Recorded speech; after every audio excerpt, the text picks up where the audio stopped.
नमस्कार दोस्तों, स्वागत है आपका हमारे इस चैनल धूप धुनुची आरती में।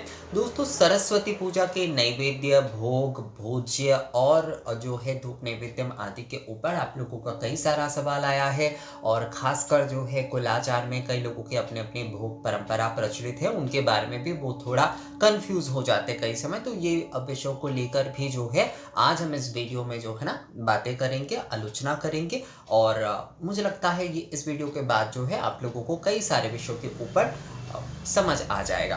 देखिए, हमेशा जो है ना किसी भी वीडियो से 100% नहीं हो सकता, क्योंकि हर किसी के कुलाचार, हर किसी के परंपरा, हर किसी के मन के भाव मैं नहीं समझ सकता। पर मैं कोशिश करता हूँ आप लोग जो भी सवाल आदि या फिर जो भी विषय के ऊपर जानना चाहते हो उसके ऊपर वीडियो आदि बनाने की। तो उसी विषय को लेकर जो है ना आज हमारी ये आलोचना है। बहुत सारे लोग आप में से मुझे कहते हैं कि दादा, ये आप जो आलोचना शब्द जो है इस्तेमाल करते हैं, क्या वो सही है? तो आप लोग अगर शब्दकोश में देखते तो आलोचना का मतलब होता है किसी भी विषय पर जो है ना अध्ययन करके आप जब किसी को कोई जानकारी दे रहे हैं, तब उसे जो है आलोचना कहा जाता है। आलोचन, अध्ययन, विशेष अध्ययन के माध्यम से जो आलोचन आप कर रहे हैं, आलोचन अर्थात जो है आलोकपात आप कर रहे हैं किसी विषय के ऊपर, तो उस आलोचन को जो है आलोचना कहा जाता है। और जब आप जो है किसी के ऊपर मतलब किसी के कार्य की डिबेट आदि कर रहे हैं, वितर्क आदि कर रहे हैं, वो भी आलोचना होता है। किसी के मान लीजिए जैसे विपक्ष और सरकार पक्ष, विपक्ष पक्ष में भी आलोचना होती है, पर वो समालोचना होती है। आलोचना की जो है ना हर एक अलग जगह पर जाकर भूमिका बदल जाती है, पर आलोचन जो होता है मतलब किसी भी विषय के ऊपर आलोकपात करके जो है किसी को जानकारी देना किसी एक विषय के ऊपर, उसे आलोचना कहा जा सकता है।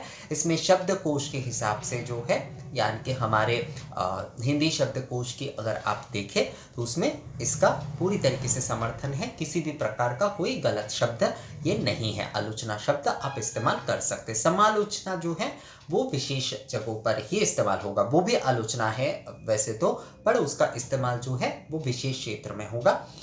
आलोचना शब्द जो है जब विशेष किसी विषय के ऊपर बताया जा रहा है तो बिल्कुल भी सही तरीके से आप बोल सकते हैं। कोई इसमें किसी भी प्रकार की, असल में क्या होता है दोस्तों, क्या हम लोग ना शब्दकोश आदि तो देखते नहीं है हर समय, तो कुछ चीज़ें जो है हम सुनी सुनाई याद रखते हैं और जो ज़्यादा प्रचलित रूप से हम सुनते हैं तो हम सोचते हैं कि वही ज़्यादा सही है। ये शब्द आदि जो है वो शायद उस प्रकार से जो है इस्तेमाल नहीं होता है। पर शब्दकोश अगर हम देखते हैं तो कई सारे ऐसे विषयों का हमें उत्तर मिल जाएगा। तो आलोचना शब्द जो है वो सही है। ये सारे विषय कभी कभी थोड़ा क्लियर कर देना चाहिए, क्योंकि इससे क्या होता है कन्फ्यूजन आती है। इन सारे विषयों के लेकर भी जो है कन्फ्यूजन कई समय हो सकता है, तो इसलिए जो है ना ये सारे विषय भी एक प्रकार से जो है सही करना ज़रूरी है। तो मुख्य विषय पर आते हैं। हमारी जो विषय है जो कि भोग नैवेद्य आदि के विषय में है। तो नैवेद्य, सरस्वती पूजा के नैवेद्य आप जब कर रहे हैं, मतलब नैवेद्य आप बना रहे हैं, तो उसमें आप फल के नैवेद्य दे सकते हैं, यानी कि पंच फल आदि के नैवेद्य आप दे सकते हैं। आप शर्करा नैवेद्य दे सकते हैं। आप भिगे हुए चावल के जो है, अरबा चावल जो है उसके नैवेद्य दे सकते हैं। आप में से एक जन ने मुझसे पूछा था कि आपके वहाँ पर जो गोविंद भोग मिलता है वो शायद दिल्ली में रहते, तो उस तरफ जो है दिल्ली या नोएडा साइड रहते हैं वो, तो उस तरफ जो है वो उतना मिलता नहीं है। आपको मिल जाएगा, आप अगर थोड़ा मॉल आदि में खोजते हैं तो आपको वैसे मिल जाएगा। वो आजकल पैकेट में मिल जाता है कई मॉल आदि में। मैं दिल्ली में रह चुका हूँ तो वहाँ पर तो ये मिल जाता है। अगर नहीं मिलता है तो वहाँ पर जो है ना तुलसी भोग नाम का चावल मिलता है, तो उसका भी आप उपयोग कर सकते हो। सेम ही प्रकार का होता है। उससे थोड़ा गोविंदो भोग के जो दाने होते हैं वो थोड़ा ज़्यादा छोटे होते हैं और उसके दाने जो होते हैं वो थोड़ा सा बड़ा होता है। पर वही वाला अरबा चावल जो है ना आप इस्तेमाल कर सकते हो जो आपके लोकल जगह पर मिले। हर समय आप जो है ऐसी चीज़ों को अगर ढूंढने जाएंगे दोस्तों तो बहुत ज़्यादा ना आपको परेशानी हो जाएगी, क्योंकि हर समय आप हर चीज़ की ये सारी चीज़ें व्यवस्था नहीं कर पाएंगे। जो आपके वहाँ पर मिल रहा है, देखिए कि सिमिलर क्या आपको मिल रहा है वहाँ पर। ये सारी विषय जो है चावल आदि के कई प्रजाति होते, तो आपके वहाँ पर किस प्रजाति के अच्छे अरबा चावल मिलते हैं, उस चावल से ही जो है ना आप पूजन आदि कर सकते हैं। भोग आदि जो है वो आप कर सकते हैं, भोग नैवेद्य आदि अमान्य के तौर पर जो है। तो वो चावल लेकर जो है उसे भिगोकर जो है बताशा, गुड़ आदि के साथ जो है ना घृत और मधु भी उसमें मिश्रित किया जाता है। देकर जो है आप वो 7 भाग में जो है उसे बनाकर जो है आप दे सकते हैं। एक भाग में भी कई लोग देते हैं, जब मुख्य रूप से देवी को भोग दिया जाता है तो एक भाग में दिया जाता है। नैवेद्य भोग भी जो है वो जब दिया जाता है, असल में तो नैवेद्य और भोग में काफ़ी अंतर होता है, पर जिन घरों में जो है भोग देने का अलग से जो है कोई चलन नहीं होता है, वहाँ पर नैवेद्य ही जो है वो मूल रूप से भोग के तौर पर चढ़ाते हैं। तो वहाँ पर जो है ना एक ही जगह पर जो है, मतलब एक भाग में ही जो है बहुत ज़्यादा ऐसे बड़े करके जो है आप देखिएगा। मैंने जैसे कि नैवेद्य वाले जो मेरे शर्करा नैवेद्य और दूसरे नैवेद्य आदि के मैंने जो वीडियो बनाए हैं, वो आप लोग अगर एक बार देख लेते हैं तो उसमें जो है ना ये सारे विषय आप लोगों को क्लियर हो जाएगा बहुत अच्छे तरीके से, जो है किस तरीके से बनाना है और किस तरह से सजाना है इसके बारे में, और कितने सारे भाग जो है किसके लिए करना होता है, ये विषय भी जो है आपको वहाँ पर क्लियर हो जाएगा। तो अरवा चावल से जो है आप भोग बना सकते हैं। एक होता है सूखे हुए चावल। सूखे हुए चावल का अर्थ होता है कि चावल को जो है पहले दिन धोकर जो है ना उसे धूप में सुखाया जाता है, और उसके बाद उसमें घृत मिलाकर जो है उसे नैवेद्य के रूप में अमान्य के तौर पर जो है वो चढ़ाए जाते हैं। तो भीगे हुए अरवा चावल दे सकते हैं, घृत के साथ मिश्रित अरवा चावल आप दे सकते हैं। भीगे हुए मूंग जो दाल होते हैं, भीगे हुए एकदम पीले वाले, छिलके रहित होंगे, छिलके रहित देना होगा। छिलके रहित जो पीले वाले जो मूंग के दाल होते हैं वो भी जो है आप नैवेद्य में जो है वो आप सजा सकते हैं। फलों के नैवेद्य आप लगा सकते हैं। आप जो है चीनी के नैवेद्य लगा सकते हैं। हाँ, चीनी का नैवेद्य जो शर्करा नैवेद्य है ना वो लगता है। कई जगह पर केवल बतासे और मिश्री से भी ये सजाए जाते हैं, पर चीनी से भी जो है आप ये सजा सकते हैं, समस्या नहीं है उसमें, अगर शर्करा नैवेद्य जो है वो आप प्रस्तुत कर रहे हैं तो। पहले के समय में ना ये जो शर्करा नैवेद्य बनाए जाते थे, ये काशी में एक प्रकार का चीनी मिलता था, उसे देसी चीनी कहा जाता था। तो उस चीनी से ही जो है ना ये सारे नैवेद्य आदि बनाए जाते थे। पर अभी जो है जो हमें मिलता है हम वही वाला कर सकते, क्योंकि उस समय जो विदेशी लोग जिस प्रकार की चीनी आदि का उत्पादन करते हैं, विदेशी जो चीनी कल होते थे वहाँ पर जिस प्रकार से चीनी उत्पादन किए जाते थे वो एक सही तरीका नहीं होता था पूजा आदि में चीनी को इस्तेमाल करने का। पर काशी में देशी प्रकार से जो है चीनी उत्पादन किए जाते थे, तो उस चीनी का ही केवल मात्र इस्तेमाल होता था पूजा आदि में। आज भी कई घरों में जो है ना इसलिए काशी से चीनी लेकर आने की परंपरा है। हालांकि अभी तो सभी एक ही हो गया है और उस प्रकार से जो है कोई चीनी नहीं होता है अभी जो है, मतलब जो अंग्रेज़ों के टाइम में जिस प्रकार के उत्पादन किए जाते, जिस तरह से चीनी प्रस्तुत किए जाते थे उस प्रकार से अब तो नहीं होता है। अब तो देसी पद्धति से ही होता है, और कई जगह तो केमिकल आदि का भी इस्तेमाल आजकल होने लगा है वैसे दोस्तों।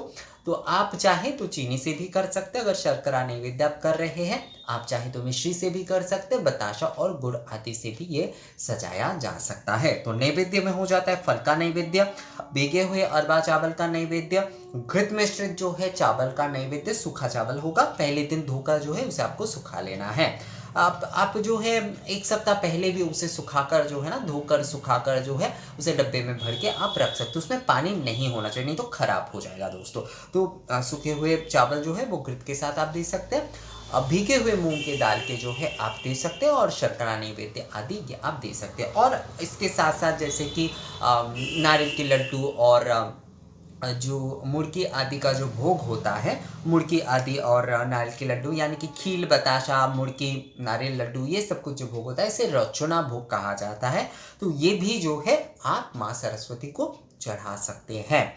अब आ जाते हैं हम धूप नैवेद्यम के विषय में। धूप नैवेद्यम में जो है आप जो है माता सरस्वती को जो है आप मखाना जो है धूप नैवेद्य में आप अर्पण कर सकते हैं। आज्य जो है यानी कि घृत जो है वो आप अर्पण कर सकते हैं। शर्करा जो बतासे होते हैं ना, जो आपके सफ़ेद वाले जो बतासे होते हैं वो आप दे सकते हैं। और घृत मिश्रित जो अमान्य होंगे यानी कि घृत मिश्रित जो चावल है वो भी आप जो है धूप नैवेद्य में अर्पण कर सकते हैं।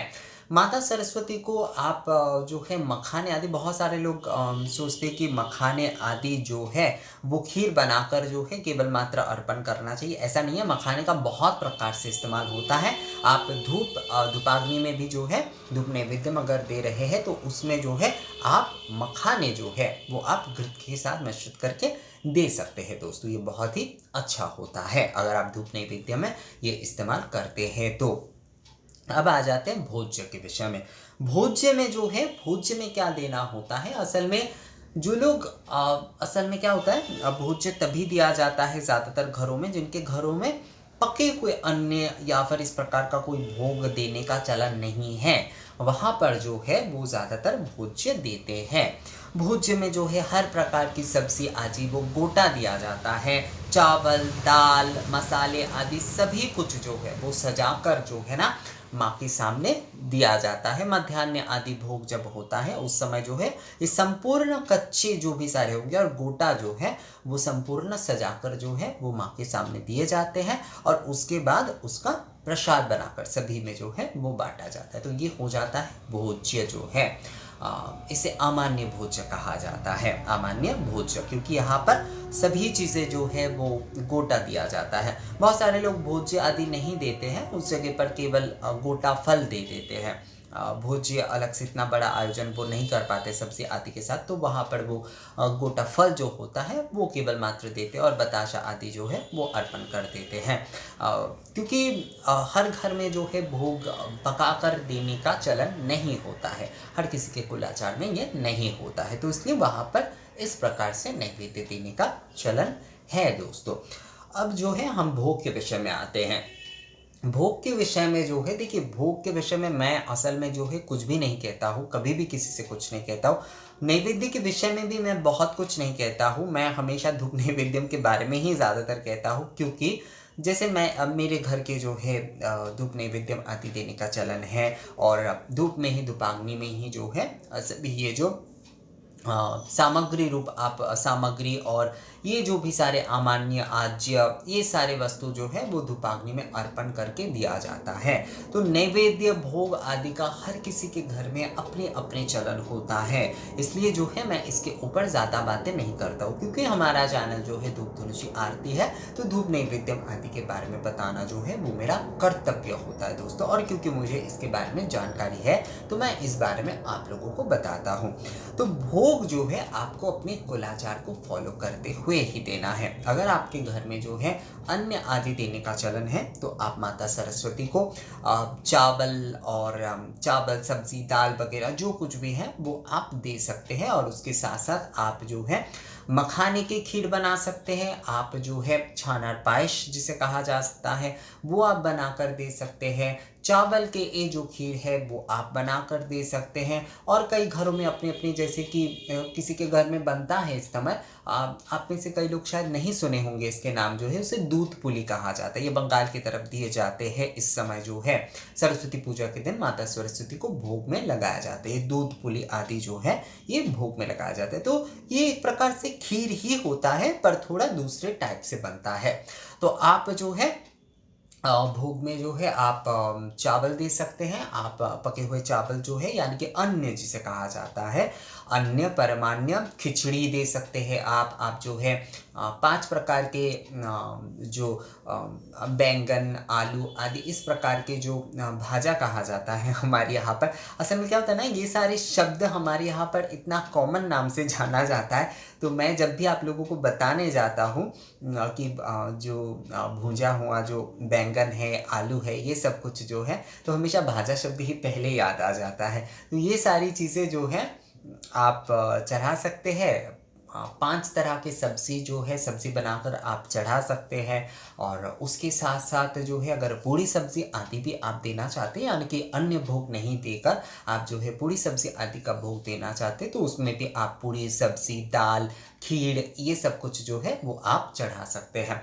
बहुत सारे लोग अन्न का कुछ भी नहीं देते, तो वो खीर जो है वो मखाने का खीर बनाकर जो है वो दे सकते हैं। चावल की खीर की जगह पर जो है वो मखाने का खीर मिश्री बताशे आदि से बनाकर जो है वो माँ को अर्पण कर सकते। पर ये सारे विषय जो है आपको अपने कुलाचार के हिसाब से करना चाहिए। बहुत सारे लोग मुझे कहते हैं कि हमारे घर में तो वैसे अन्न देने का चलन नहीं है, यानी कि चावल आदि का भोग देने का चलन नहीं है, तो क्या मैं उसका उसका प्रचलन कर सकते हो। देखिए, प्रचलन आपने शायद आपके घर पे नहीं है, मतलब आपके घर में जो है ना उसकी व्यवस्था आपको करना पड़ेगा पहली बात, और ये सारी चीज़ें एक जन की व्यवस्था में नहीं होता है। बहुत सारे घरों में मैं देखता हूँ, मैं इसलिए बोल रहा हूँ, मैं मना नहीं कर रहा हूँ पर मैं बता रहा हूँ दोस्तों, मैं बहुत सारे घरों में ये देखता हूँ कि उन्होंने 1-2 साल जो है वो मैनेज करके किसी ना किसी प्रकार से थोड़ा बहुत उन्होंने कर दिए, पर बाद में जाकर जो है वो उसे कंटिन्यू नहीं कर पाते हैं। तो जिनके घर में मान लीजिए कि भोग देने आदि का, अन्न भोग आदि का चलन है, उनके घर में वो ना उस प्रकार से एक अभ्यस्त हो चुके हैं, तो आप अचानक से शुरू करेंगे तो आप उसे मेंटेन कर पाएंगे, उसे कंटिन्यू कर पाएंगे या नहीं, ये पहली बात जो है आपको पहले सोच लेना चाहिए। उसके बाद ही जो है आपको इन सारी चीज़ों का प्रचलन करना चाहिए। और ऐसा तो ज़रूरी नहीं है कि आप जो है भोग आदि अर्पण करेंगे तभी जो है आपकी पूजा संपूर्ण होगी। आप जो है नैवेद्य जो है वो थोड़ा अच्छे तरीके से बना लीजिए, यानी कि चावल आदि के जो है नैवेद्य जो है वो आप थोड़ा बड़े तौर पर बना लीजिए, फल आदि उसके साथ अच्छी तरीके से ऐड कर लीजिए, सजा दीजिए आप, तो उससे ही जो है ना शर्करा आदि, नाड़ू, मिठाई आदि ये सब कुछ आप बहुत अच्छे तरीके से सजाकर जो है निवेदन कर दीजिए। ज़रूरी नहीं है कि आपको जो है पके हुए चावल आदि, खिचड़ी आदि ये सब कुछ, खिचड़ी हो या पर पुलाव, पुष्पान्न, ये जो भी सारी चीज़ें हैं यही सारी जो है आपको चढ़ाना है। आप जो है अमान्य से भी, यानी कि जो नैवेद्य भोग होता है उससे भी जो है आप पूजन कर सकते हैं और आपका पूजा जो है उससे भी संपूर्ण होगा। इसमें किसी भी प्रकार की कोई समस्या नहीं है। बहुत दोस्तों, एक बात याद रखिएगा कि जब भी आप भोग दे रहे हैं तो उसके साथ आरती जो है वो आपको करना ही है। भोग के साथ भोग आरती जो है वो कॉमन होता है दोस्तों। तो यही था हमारे सरस्वती पूजा के नैवेद्य, धूप नैवेद्यम, भोग और भोज्य के बारे में। तो ये वीडियो आप लोगों को कैसा लगा मुझे कमेंट्स करके ज़रूर बताइएगा। अगर ये वीडियो अच्छा लगा है तो इसे लाइक और शेयर ज़रूर कर दीजिएगा। मिलते हैं आपसे अगली वीडियो में, तब तक के लिए नमस्कार।